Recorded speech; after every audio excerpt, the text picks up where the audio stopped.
dog in Lithuania. Subukan natin.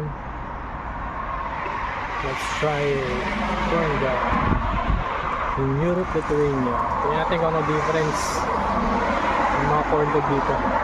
Pero ito yung first time ko na nakita yung corn dog dito. Let's try it.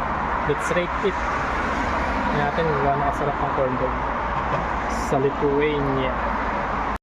Okay, nakabili na ako ng corn dog. Ayan siya. Rate natin to ha. Tingnan natin kung gaano kasarap yung corn dog na nabili ko.